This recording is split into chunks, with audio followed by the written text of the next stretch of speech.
Still YouTube, it's your boy Next Gen 720, and yes, I am back like cook crack. I'm back with another video. All my social media information is down below. If you one of those guys that like to troll in the comment section and pop, shit, and swallow spit, I got the perfect places for you guys. Come over to Bang Bang Next Gen Gamers, the Facebook group. Like I said, that is a fanboy group. We've been rocking out with each other since about 2013. Listen, don't go in there talking about can we all just get along like Rodney King. Listen, walk up to the desk, pick your weapon of choice, whether it's brass knuckles, some nunchucks, a sword, pick a side. You know what I mean? Don't come, I play. Don't do all. They go. The whole group gonna jump the fuck out you. So you're either gonna be Team Xbot, Team Pony, your Wii U weirdo or a Nintendo bitch, whatever. You know what I mean? Or even if you're 13 years old, you're suffering from poor posture, you got scoliosis, your feet are flat, you got 1,000 pimples on your face, and you have your fingers is kind of stiff. I'm playing gaming on the PC. You know what I mean? You got carpal tunnel. Don't make a difference what your game on. You know what I mean? Just go on in and pick a side and have fun with this console. Also, too, swing by the website, Big Gamer Small Talk Podcast. We got our own version of NeoGab. Join the forums. Man, you know what I mean? Come rock out with us. Also, like I didn't forget, like I said, for somebody, yes, I'm still doing a giveaway for an Xbox One S, a PS4 Pro, some Astro A50s, a $500 gift card to either GameStop or either Best Buy. What you gotta do, all you gotta do is write, you know what I mean? It's not right. Just comment, leave a comment, hit the thumbs up, subscribe to the channel, and I will be picking somebody randomly. You know what I mean? Like I always give things away, you know. That's what I do, you know. But anyway, moving right along. Like I said, I'm just getting in the house. I've been out on the road all day, you know what I mean? But like I said, I've had my cell phone, and it's been a very interesting day before I was a Nintendo fan. Some of them jokers out there done pulled the iron whoop, they done jump ship. Digital Foundry and Eurogame. It started off with VentureBeat. I think it was Friday or something. They was talking to a developer who had their hands on the dev kits, and it was saying that the Nintendo Switch wasn't as powerful as the PlayStation 4. But then some, Nintendo fans were saying that, well, it's going to be on par with, at least it'll be on par with the Xbox One. Not the Xbox One, that's just plain the OG Xbox One. So that looks like that's not going to be the case either, since, Digital Foundry has come out and went over some of the clock speeds for the CPU and GPU docked, and why it's docked and why it's not docked. And how should I say this?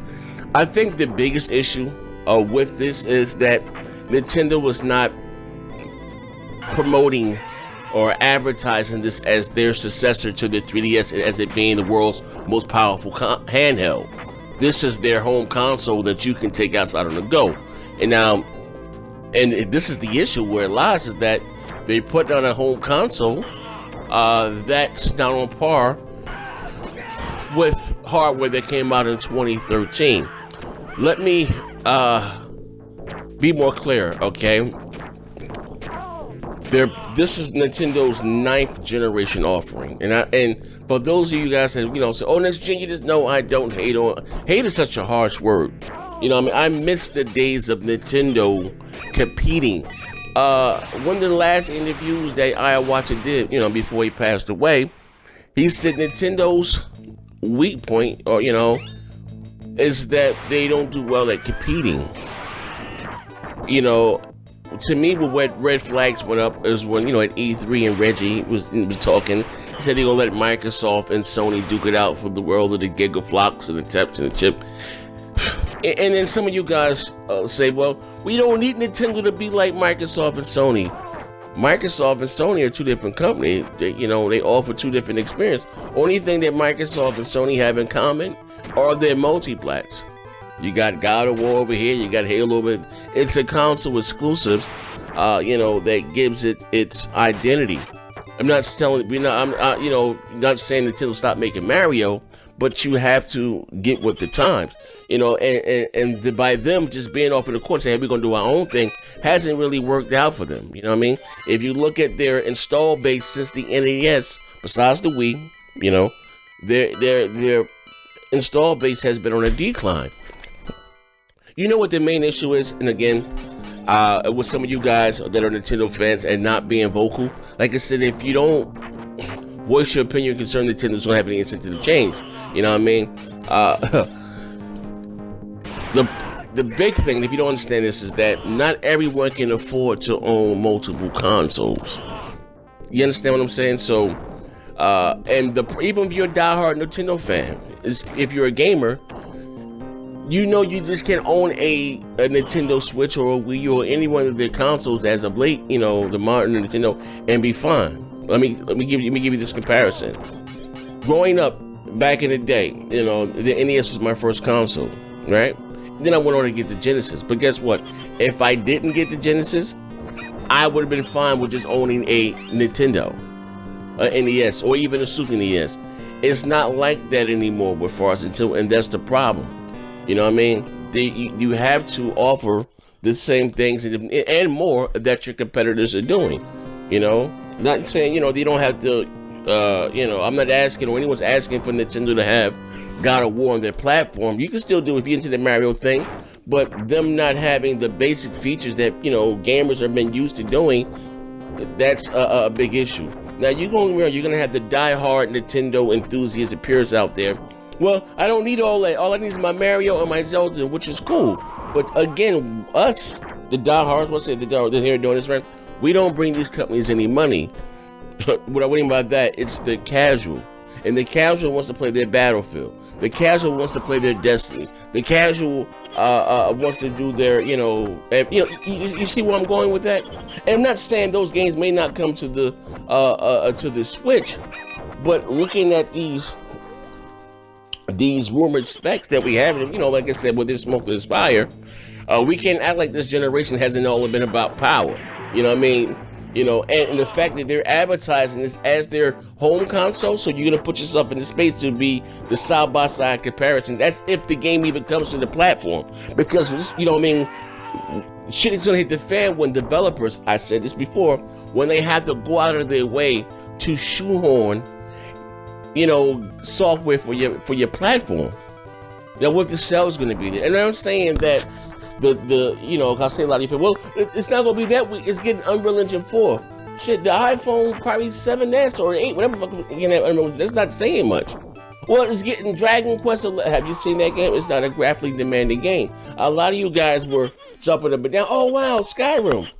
Skyrim came out on the 360 about 10 years ago. You know, I'm not trying to be Debbie Downer. I'm just being realistic here, like you guys. Now, if it had showed The Witcher 3, now that's saying something. You know, and I understand that the architecture they're using is a little bit more current than what they have for the Wii U.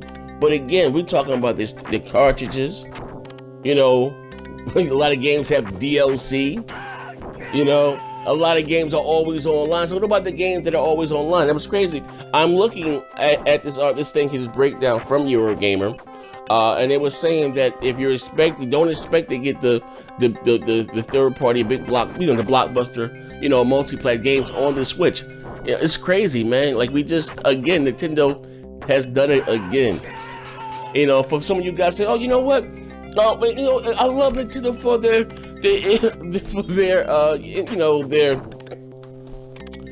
being different, you know, which is cool. You know, I get it, but don't sacrifice the specs of your console to include a gimmick that may or may not take on. You know, you guys, well, Nintendo owns, you know, rules the handheld department, which they do. You know what I mean? I'm not negating that, but they're not. The Switch is not the successor to the 3DS. And also, too, I remember the sales for the 3DS was abysmal. Why? Because no one wanted to spend $350 for a handheld. You know, and also, too, I was reading the article. I bought the Vita day one, you know, and I told you, I'm going to say it again for those of you that are new watching the video. One of the knocks against the Vita, no one wanted to play those console-like games on the go. They said they were too hard, you know. That was a knock against the Vita, you know, that he had given you these console type games in the go, and which I thought was dope. But, you know, a lot of, you know, guys out there casually just slammed it. No, that's too hard. You know, I want to do the little, you know, not so hard games and have fun, the Candy Crushes and stuff. Like, I think this is just crazy, and I think it's a big mistake. All Nintendo had to do was put out a traditional console. This ain't been on par with the Pro, you know? Fine. And you're guaranteed to have your third party, you know, but this shit is crazy, man. Like, they done it again. It's the Wii U all over again, man, you know? We shall see, man. But this is your boy Next Gen 720. I think it's really no excuse that a console coming out in 2017 is weaker than hardware that came out in 2013. Like, there's no, like, the damage control is real. Stop it, man. But this is your boy Next Gen 720. I'm out of here. What do you think? Should Nintendo have just put out a traditional console? Or are you cool with the, there's some cell phone. This is going to be more powerful than this goddamn thing, man. It's crazy.